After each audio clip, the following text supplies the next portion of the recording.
Hey everybody, it's Atheist for the Cause here, and I came across some interesting information um, in regards to the Senate Intelligence Committee hearing on Russia election interference. But it's probably not what you think it is. It's got some different people on it than what's normally been covered, where a lot of people have been covering the government people like Jay Johnson and like Department of Homeland Security and people like that. Um, and these the people on this board are quite interesting. So one of them, and I found an article that helps get this started. One of them is Illinois' top election official. His name is, let me look at my notes, Mr. Sandvoss, and he's the Illinois Board of Election Director. And he had some really interesting comments. Steve Sandvoss is his name.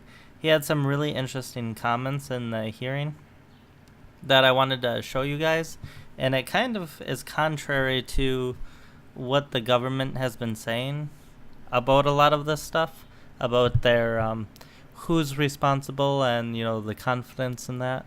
So anyways, if we get back to this article, it says Illinois' top election official was among the latest to appear before the Senate Intelligence Committee about the theft of voter information by Russian hackers. Illinois Board of Elections Director Steve Sandvoss said his IT staff detected hacking a year ago, Friday, before anyone else, because so much information was sought. Now, this is, a lot of this stuff predates Trump, so when there's this whole narrative that, all of this, Trump was colluding or all, the whole Trump-Russia narrative, a lot of this information really predates Trump. So, that's quite interesting. But would they have detected it and had the hacking been lower key? Because the information was 5 hits a second.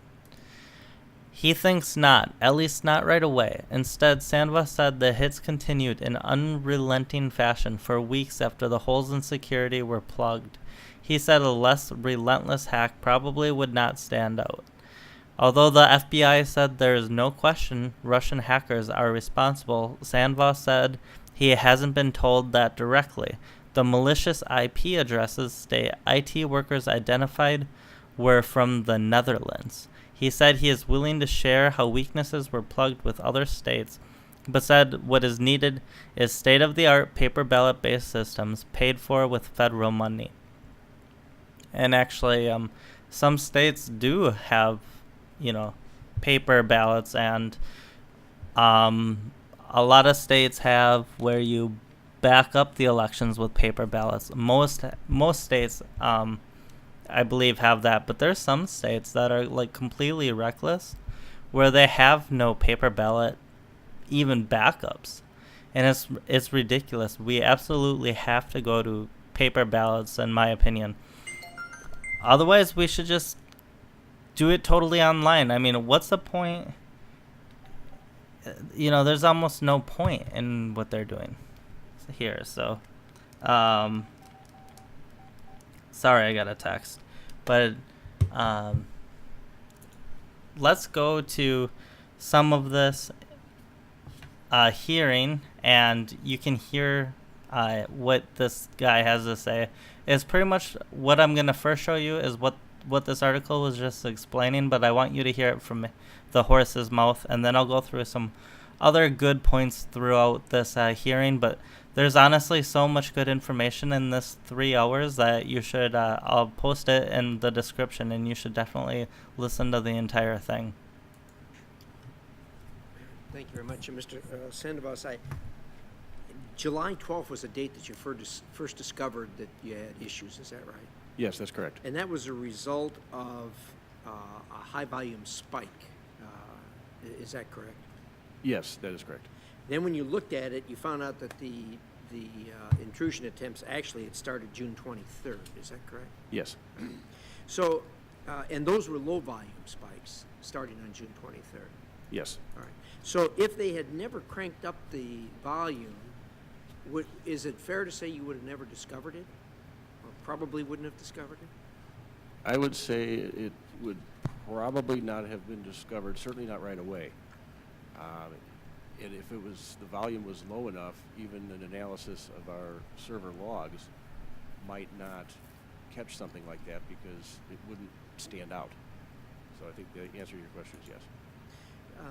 Then you said 7 days later, the 19th, you notified the Attorney General. Is that right? Yes, correct. That was the Illinois Attorney General, not the U.S. Attorney General. Is that correct? Yes, state law requires that we notify the Attorney General in these instances. So then the next thing that happened is you were contacted by the FBI.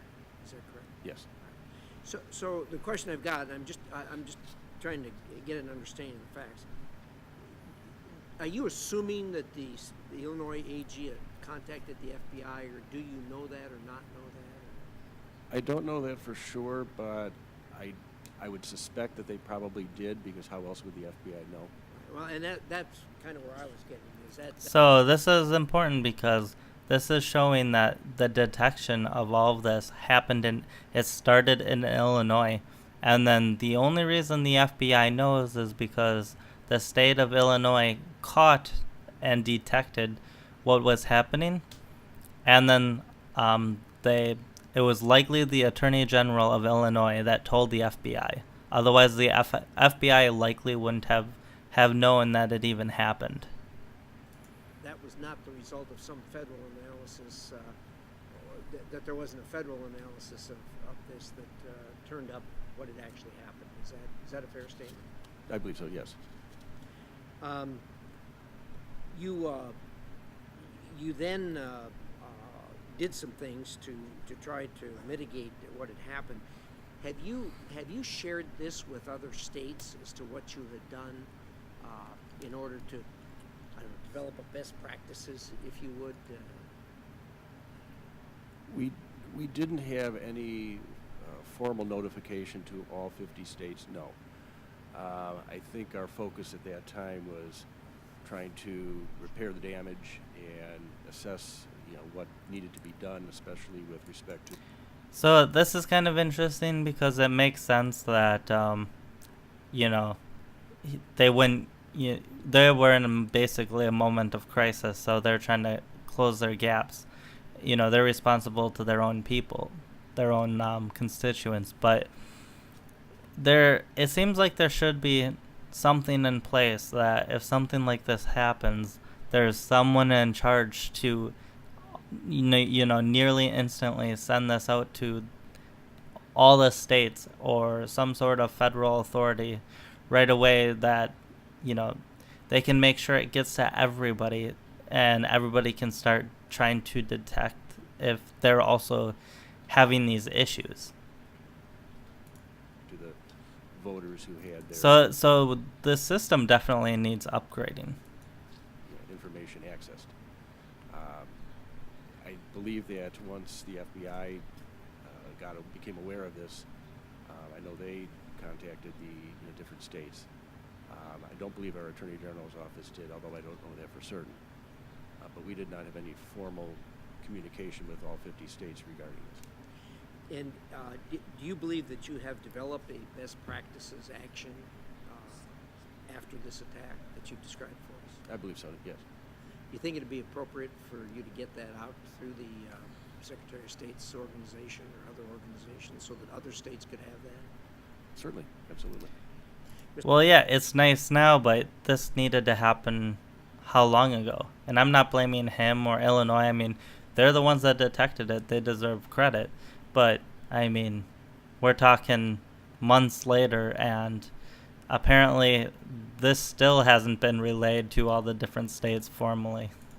Mr. Haldeman, your hacking that you've described for us. Okay, so I want to go back to 2/22/15 here. Bear with me a bit. All right.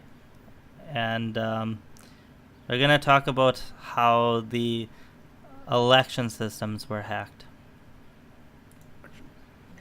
Correct. Dr. Haldeman, before I recognize the Vice Chairman real quickly, when you and your colleagues hacked election systems, did you get caught? We hacked election systems as part of academic research, where we had... Actually, I'm sorry, I missed a bit. I'm going to go back to 2206 and then...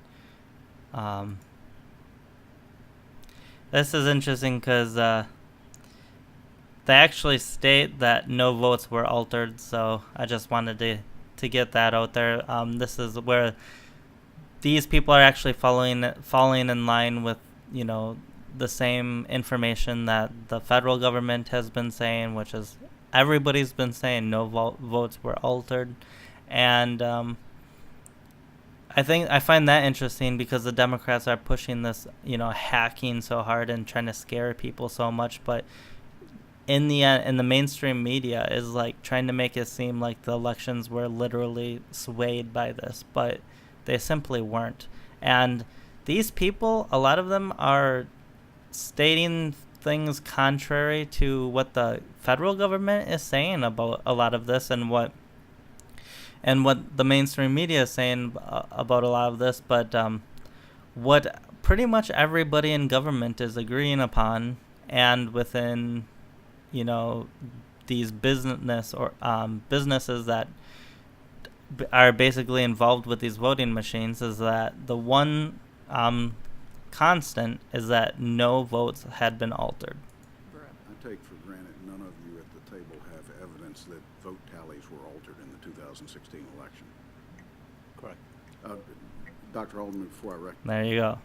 So now we're on to the actual elections being hacked, and this is really interesting. So, and listen to the timeline, because if I remember right, this is back in 2010. Recognize the Vice Chairman real quickly. And the reason I'm showing you this is because this shows how these problems with the with the elections, the government knew about a lot of these issues, and they're trying to make it sound like Trump, you know, there was something with Trump and Russia or whatever, but it's not like these issues were sprung on them. They knew about them going way back to 2010. It has nothing to do with Trump. It predates Trump by a ton, and, you know, Russia had literally already been, you know, trying to mess with the U.S. in past elections. And, you know, they constantly say it's ramped up this year, but they never tell us how it was ramped up. And really, if you look through the fine points, like, there's nothing that really swayed the election in favor of Trump at all through this. Even if it was Russia and all of that, which isn't necessarily true, as as Steve Sandvoss told us, that he doesn't actually know that it was Russia. Even if it was Russia, it doesn't matter that, you know, Trump was elected rightfully and legitimately, and no votes were swayed at all.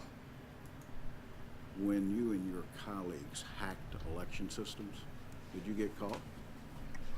We hacked election systems as part of academic research, where we had machines in our facilities. I get that. Did you get caught? What? Look how uncomfortable this guy is. He's like, I don't want to say this.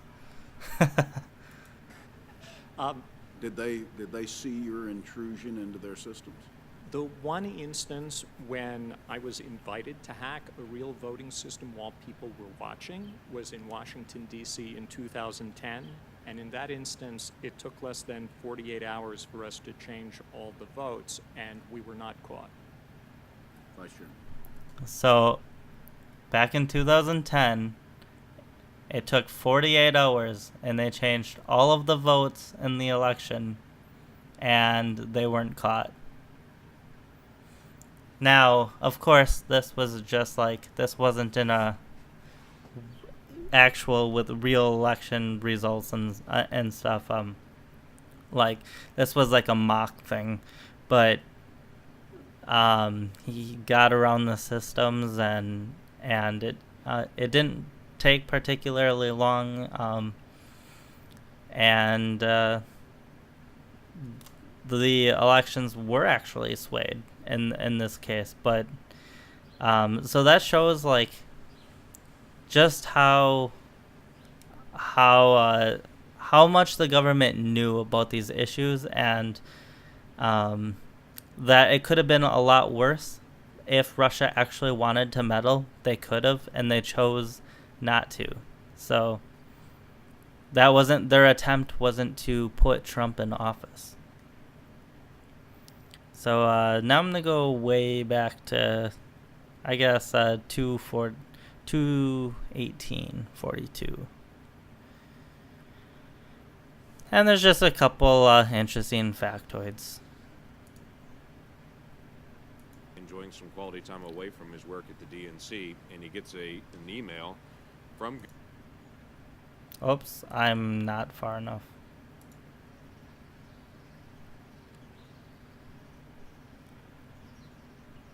I didn't think that looked right.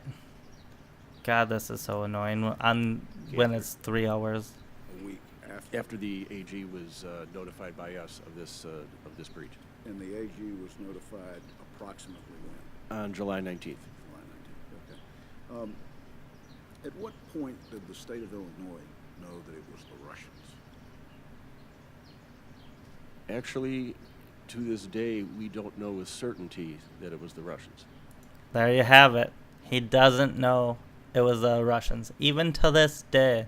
This is the guy representing the state who, and he's the election guy of the state that actually caught the hacking in Illinois. So this is the man to talk to. And him and his IT department still do not know is the Russians. But yet that's what the federal government is pushing like crazy. And I actually believe this guy more than I believe the other guys, because when you look at former DHS Secretary Jay Johnson and other people in the federal government, they constantly talk about, like, it's obvious they don't know what they're talking about. They'll say all this stuff, but then they're like, well, I don't really know, and you have to talk to the IT people and stuff. This guy is actually an elections guy, and he actually understands what the IT people are telling him, because he's got some details that he tells us that shows that he has a pretty good understanding of what's going on and why we can't be sure it's Russia. We've never been told by any official entity. The only one that we're aware of that was investigating was the FBI, and they have not told us definitively that it was the Russians. Our IT staff was able to identify, I think it was 7 IP addresses from a foreign location. I believe it was the Netherlands. But that doesn't mean that the attack originated in the Netherlands. We have no idea where it originated from. Okay, so, this is dealing with, you can create, proxy IPs that look like they're from wherever, and a person doesn't actually have to be in that location. So, this is clear evidence that they really aren't sure, and actually evidence that the FBI is possibly corrupt when they're, going after, they've had a history of going after Trump, and behind the scenes, it seems they aren't even telling Illinois that, who have been the victims and would be people that would need to know. They're not even telling Illinois that it was the Russians for sure. Your IT staff have some initial assessments on their own? No, because I think anything of that nature would have been speculative, and we didn't want to do that. I think we wanted to leave that to the professional investigators. You gave a update on what you're currently doing to enhance the security. DHS weekly security checks. Has the federal, in your estimation, has federal government responded appropriately to date? I believe they have, yes. I've heard nothing from our IT division, and they'd be the persons that would know. I've heard nothing from them that the DHS's work in that matter has been less than satisfactory. Let me ask all of you, except for you, Mr. Sandvoss. So, that's just some interesting information there, isn't it? Now let's go to a little something that annoys the crap out of me.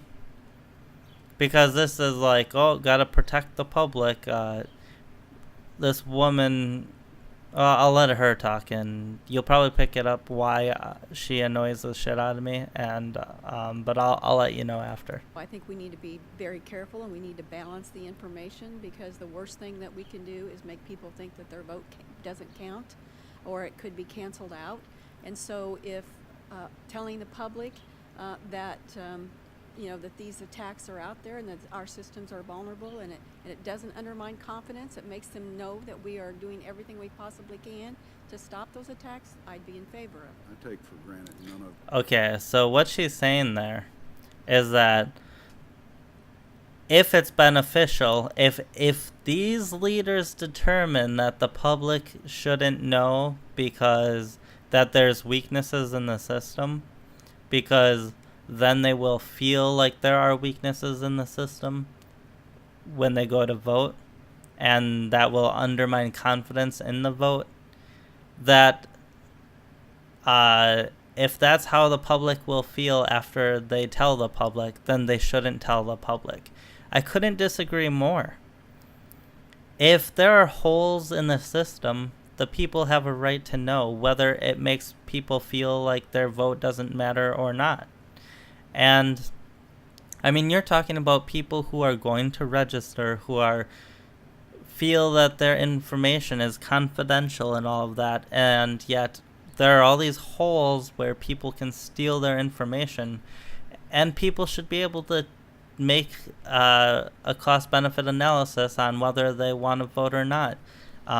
If they don't want to vote, that becomes their choice at that point. If they feel it could open them up to information being stolen about them, that could negatively impact them. So I just couldn't disagree with her more. And what really bothers me is, it's going to be the determination of a few elites that decide that, and they look at the average person as pretty stupid usually, and so they're not necessarily going to make the best decision, in my opinion.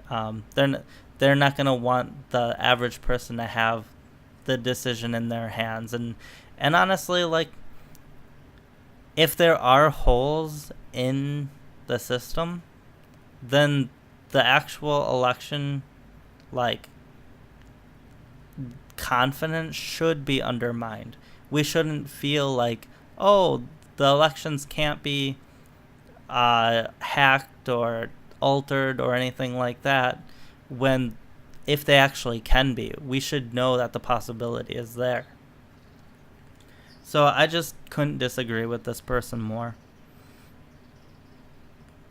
And that's pretty much it. I think I showed you this other one, but just in case I didn't, I'll let it play a little more. You at the table have evidence that vote tallies were altered in the 2016. Oh yeah, I already showed you, and they said no, they didn't have. They didn't think that the vote was altered. Election. Correct. Okay, so that's that. There's a lot of good information. I mean, this is 3 hours and 12 minutes long. I put it down to about like 8 points or something like that. So but you can see a lot of what their testimony here is contradictory to what the federal government is saying, and it tells me that the FBI is saying one thing to the public and a completely different thing behind the scenes, and that shows a corrupted FBI. It shows a corrupted FBI that they have been ones who have helped push this Russian narrative. And it actually makes me think that there is a deep state problem. And you can call it a conspiracy theory if you want or whatever, but the fact that this Illinois election representative, who basically caught, this from the start, doesn't actually still know to this day, and the FBI to this day hasn't told him that it was the Russians for sure. It's really problematic. Then why are you going after Trump so hard?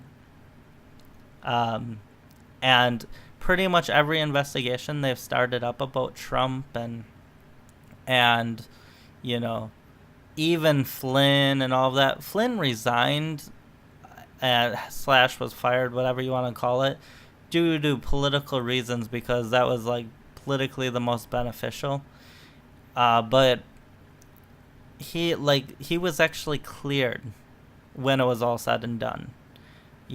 Trump he's not being investigated, and he's cleared as of now. So unless there's something new that comes out, all these different investigations have come up with nothing. There's the PIS dossier with the MI6 agent from the UK who conveniently retired. It came out with this dossier and effectively sold it to the United States. And then it said that Trump was, pissing, or Trump bought these hookers in Russia and they pissed on a bed that Obama slept on, and the hard bastard goes into this really well. So if you haven't seen his stuff on this, he tells the story really well and hilariously, but basically the whole dossier has been discredited, and that was used to go after Trump during the elections, after the elections, in the mainstream media. That's what started this all, and then it was discredited. So everything against Trump has been pretty much discredited at this point, and against his campaign. Nobody has been charged with anything. Now you have the state people are talking contradictory to the federal people, and the FBI saying one thing to the public, but they're not saying that it was Russia to the states and behind the scenes. So it seems like there's some deep state issues going on. But I'm going to leave it here. Have a good one, guys, and make sure you watch this video.